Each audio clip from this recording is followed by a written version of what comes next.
The Las Vegas Raiders at the Kansas City Chiefs. We've got Henry Ruggs back at practice. The Chiefs favored by 13.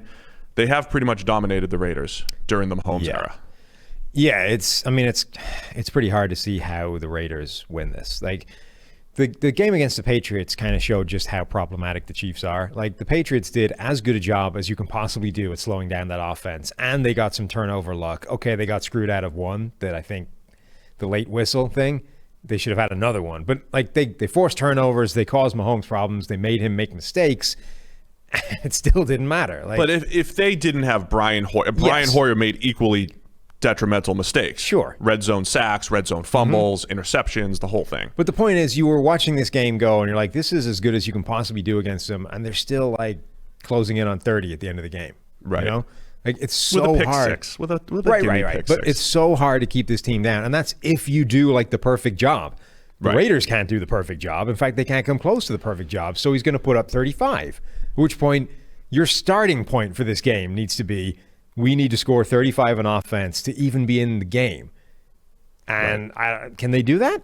It doesn't seem that likely. Now, this always comes back to your strategy.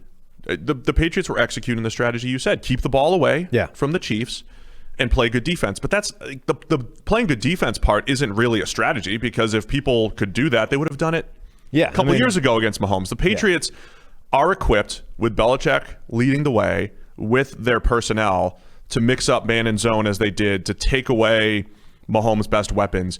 They did a really nice job of keeping him in the pocket, right? And not giving up those big plays outside of structure. There's so many things that you have to do right against Mahomes.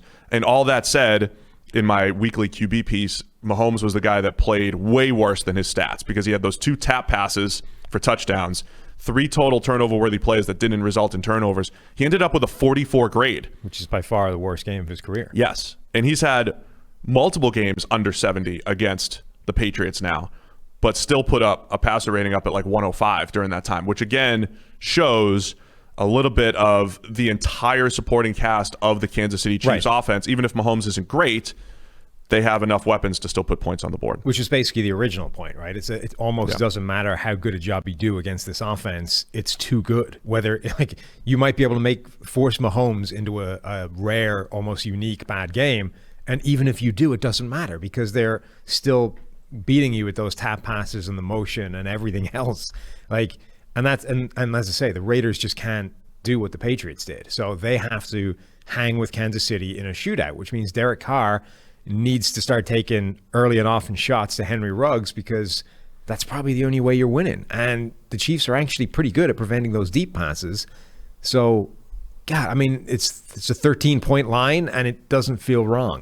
See, this is what I'm always curious about. When teams have a good running attack, when they feel like they have a good running back or a rushing quarterback, they do tend to lean to what you're saying, right? We're going to slow it down. And the Patriots were going last play on the play clock. They did a lot of what we said last week, just without Cam Newton at quarterback. I believe that was the strategy, right? Like, we're going to save 1 or 2 possessions per game, maybe, with the Chiefs. I'm always curious if a team like the Raiders are going to come in and say, hey, we drafted Henry Ruggs with a purpose, which was to compete with the Chiefs in their explosive passing attack, or if they're like, wait, we're not ready yet. We can't compete. We're going to slow it down. It's a Josh Jacobs game. He's the guy. As long as we're getting 4 a pop and we just keep grinding it, we'll slow it down and protect our defense. I want to see what that looks like, but I do think this is one of those games where I want to see aggressive Derek Carr. I want to see him and Darren Waller, and if Ruggs is back out there attacking down the field and trying to win through the pass game against the Chiefs, because you have to put points on the board. But I think you said it there, that like this was what Ruggs was brought in to do. It's the game plan that they haven't had before that they want to execute, right? So if you go out in this game and you still see relatively conservative Derek Carr and they just get blown out by a double-digit point margin, like, then you have to start questioning, is he the guy for the future? Because like this is institutionally, the team, the franchise, they understand that this is what needs to change, right? Derek Carr needs to be able to be aggressive. He needs to be able to attack with Henry Ruggs, because you have to beat the Chiefs in your own division.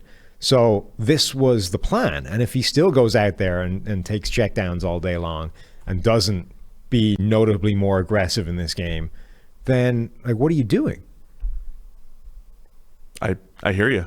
I want to see it. I want to see Carr attack. My concerns are with the Raiders in the secondary.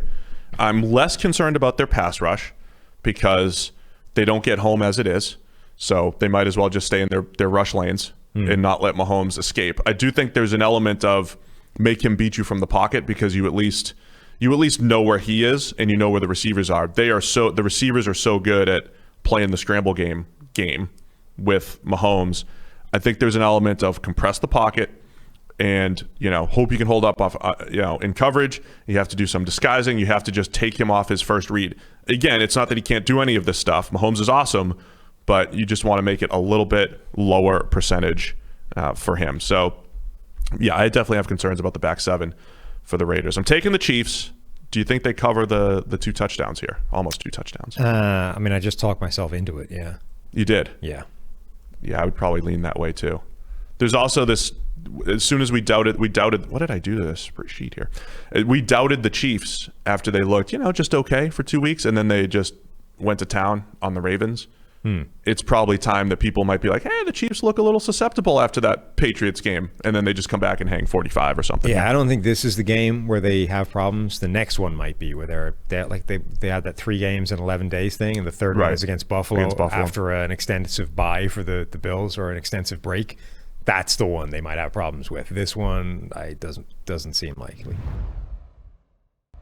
Thanks for watching the PFF YouTube channel. And if you want to subscribe, all you have to do is push the button. Don't forget everything you get. A little fantasy, push the button. A little green line for the gambling aspects of the game, push the button.